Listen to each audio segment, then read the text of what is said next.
Finally, welcome to my best movies of 2020 video. Obviously, this video is taking me a while to get out. I'm probably the last YouTube movie reviewer to put out this video on their channel, but anyway. Those of you who've watched me for a while know that this is my favorite video to make all year. I always have so much fun counting down the top 10 films and then some honorable mentions of that year that I'm talking about. But you don't need me to tell you that 2020 was obviously a very different year for film. It was a different year for everything, really, but that kind of bled into the movie industry because since the pandemic was still going on, a lot of these big releases and blockbusters got pushed back into 2021 or later. And because of that, really all we had to choose from were streaming releases, some of which I didn't even get access to until last week. I saw one of these movies. So usually I always put out these videos on the last day of whatever year that I'm talking about, but this year was really different and I wasn't able to see a lot of those films that I wanted to have seen before I made this video for 2020. But now I've pretty much seen everything and I feel like I can give you guys the video that I want to give you. So let's get to it and take a look at the year in film for 2020. Obviously, not the best year. Probably one of the worst years that I've been alive for film, which I think is kind of interesting because if you guys remember my 2019 video, I thought that year was like one of the best years that I've been alive for film, and then the year following was pretty terrible. So I think it's interesting how the universe kind of balances itself out in that way. But one thing that I think was really cool about this year is that since a lot of those big tentpole releases were pushed back into 2021 and later, it paved the way for a lot of these indie releases that probably would not have gotten the same attention that they're getting right now if it had been a normal year.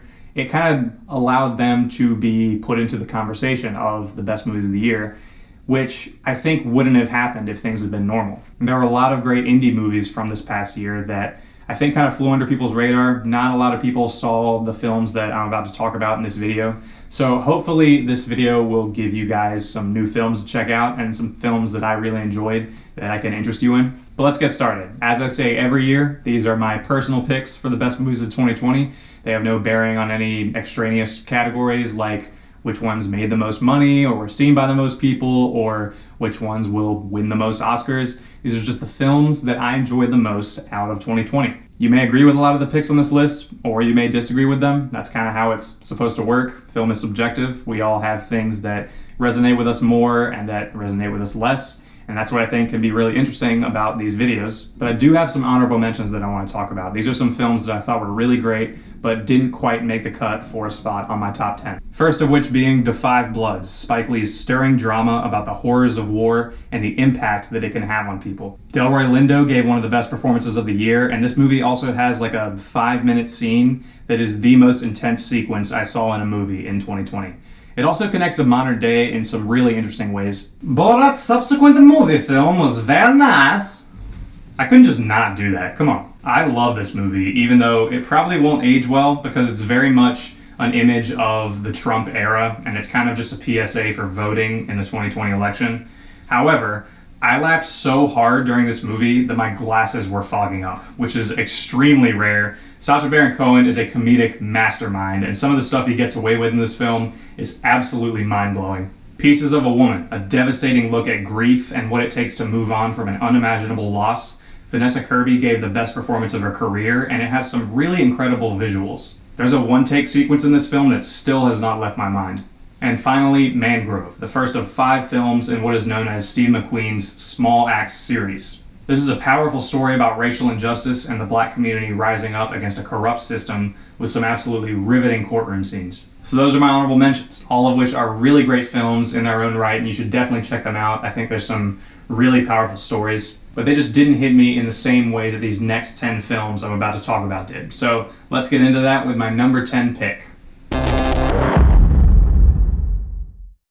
With this movie, I was given Leslie Odom Jr. playing Sam Cooke, and at the end of it, he did a cover of A Change Is Gonna Come. What more could you want? But in all seriousness, after this riveting directorial debut, I cannot wait to see what's in store for Regina King as a filmmaker, because One Night in Miami was fantastic. It was so interesting to watch these 4 icons of the civil rights era, Sam Cooke, Malcolm X, Jim Brown, and Muhammad Ali, who all wanted to make a difference and help the cause, but all had different ways of going about it. And this movie gets really fascinating when they start arguing. All of these actors play off of each other so well and made this movie really entertaining to watch. It also has a lot of messages that, of course, can be applied to the time period that this movie takes place in, but also that carry over into today. So in that way, I feel like this is a very timely film that if you haven't seen, you definitely should check out. Regina King, keep doing this kind of stuff because I definitely want to see more. I actually saw Nomad Lane for the first time last weekend, so out of all the films on this list, this is the one that I've had the least amount of time to let sit and fester in my mind. But I honestly don't need that much time to know that this film certainly deserves a spot on my list because, man, what a gorgeous film. Nearly every other scene in this movie has jaw-dropping views of the countryside and sunsets that have been burnt into my mind. Frances McDormand delivers a very real performance as someone who goes from place to place and bonds with people in her community all over the country. And there's a line in this film that really stuck with me when a girl asks her if she's homeless, to which she replies, "No, I'm not homeless, I'm just houseless." And I feel like that really captures what this movie is about. At its heart, this movie really just makes you feel grateful for being alive. And I think it shows you that you can make the most out of whatever situation you're in, regardless of what you may or may not have. It may seem like a simple film on the surface, but it actually has a lot to say. And after this film, I cannot wait to see what Chloe Zhao does with Eternals for Marvel.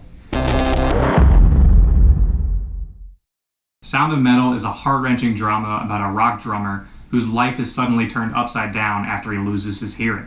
We follow Riz Ahmed's character Ruben and his journey into becoming deaf and learning to deal with that unfortunate situation. But the film also does a great job of giving you a window into the deaf community. There's several scenes of deaf people just interacting with each other and using their situation not as a bad thing, but as a gift. And because of some of those scenes, I walked away from this film feeling like I really learned a lot about the deaf community. Thanks to some impeccable sound design, the film really immerses you into Ruben's condition and allows the audience to sympathize with this character in a way that we otherwise probably wouldn't have been able to. I don't want to forget to mention Olivia Cooke, because she's great in this movie and gives a very emotional performance.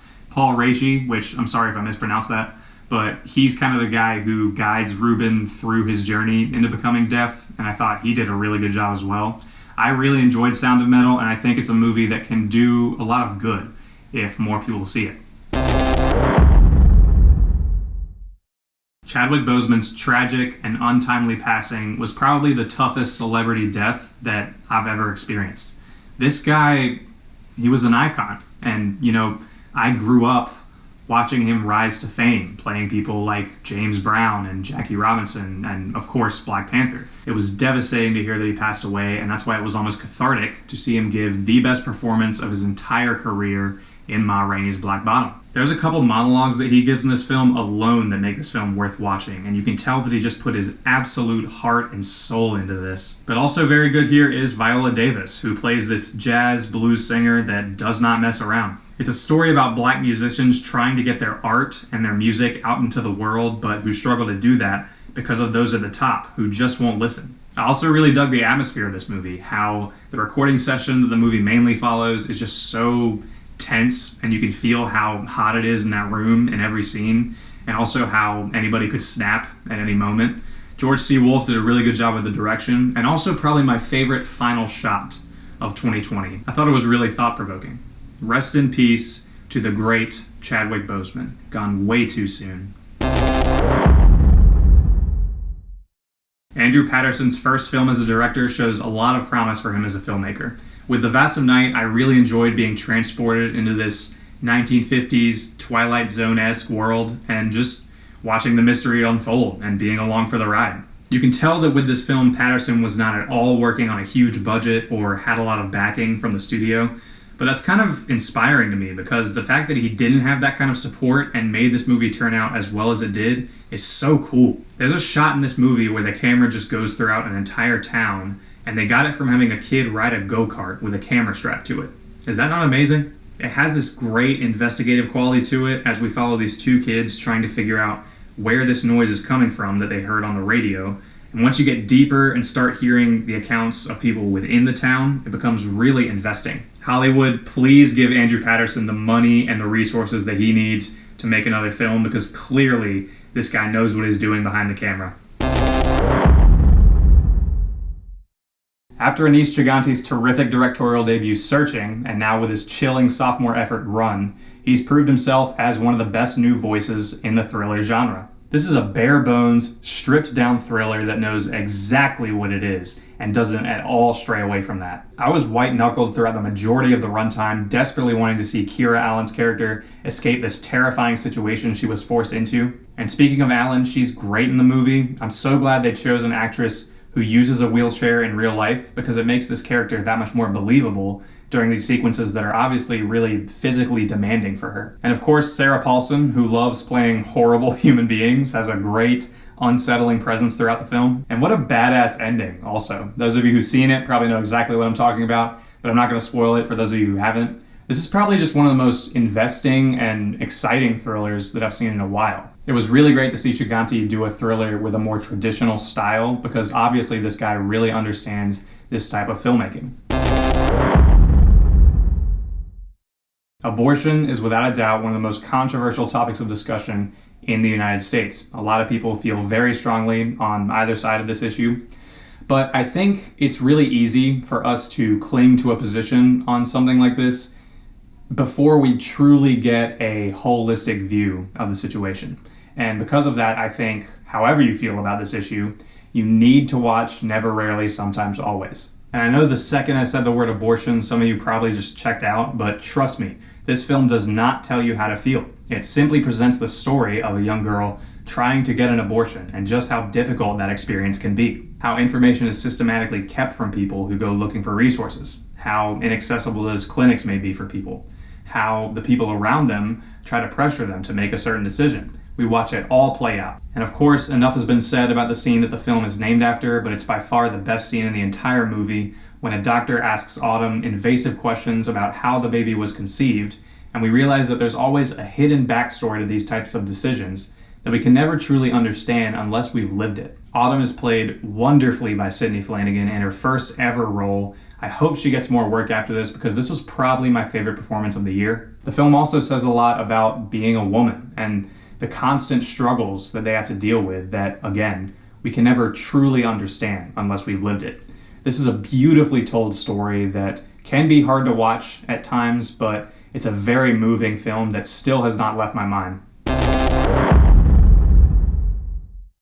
Bad Education is a story about power, corruption, and just how important investigative journalism can really be. This is the true story of a beloved superintendent at New York's Roslyn School District and those around him who became the subjects of the largest public school embezzlement scandal in American history. Hugh Jackman knocked it out of the park in this film. He pretty much steals every scene he's in, especially this one involving the word accelerate. Allison Janney is great too, and probably the most interesting thing about the film is how you see these people who have spent years building up their reputations and who have amassed such power around their district and among parents and students, but how their worlds come crashing down as soon as people realize that something isn't right about what's going on behind the scenes. It's an enthralling story that had me riveted pretty much from the first scene, and it seems like a lot of people missed out on this one, so if you do have access to HBO or HBO Max, I highly recommend checking it out. We all know that Aaron Sorkin is one of the best writers working in the film industry, but after this movie, which I liked even more than Molly's Game, his directorial debut, he's showing us that he knows how to direct a damn entertaining film. The breakneck pace of his dialogue returns in this film, as virtually every scene is filled with so much energy. Probably the best written film I saw last year. Sacha Baron Cohen, Eddie Redmayne, Mark Rylance all give terrific performances, as well as Frank Langella, who's a disgusting human that you'd have a hard time believing was an actual judge. As someone who is really involved in progressive politics, I thought this film had a lot of really great lessons on that subject that, similar to One Night in Miami, can be applied to this film's time period, but also carry over into today. And it's also just such an entertaining movie. Every single one of the courtroom scenes is exhilarating, tensions are running high, but it makes for a film that also has a lot to say. So we're now at my pick for the #1 movie of 2020, and usually every year, right around this part in the video, I kind of hype up my #1 film and talk about how great it was and how it blew me away. But I'm not going to do that this time. Basically, all I want to tell you is the reason why this film is #1 on my list is because it just gave me everything I needed after the awful year that was 2020. And that film is Out of all the films on this list, Minari resonated with me the most because it just made me happy. This film has such a beautiful, optimistic quality to it that it just filled me with hope. And it's been a really long time since a movie did that for me. And after 2020 and still some stuff that's carrying over into 2021, I really needed that. It follows a Korean family as they migrate to America and realize that the American dream isn't quite as easy to obtain as people say it is. It has terrific performances all around. Stephen Yeun in particular is really great here, as well as the young boy and the grandma. They were really the standouts for me. Such an exquisite looking movie as well. Almost every scene has beautiful camera work and stunning cinematography. As I said, it's a movie that makes you happy and just fills you with joy, but it also knows when to get serious. And there are some heartbreaking scenes in the film that I found very impactful. But Lee Isaac Chung finds a way to balance all these tones in a way that works. You can tell this was a very personal story for him, and as a result of that, I feel like I got to know a real family throughout the course of this film.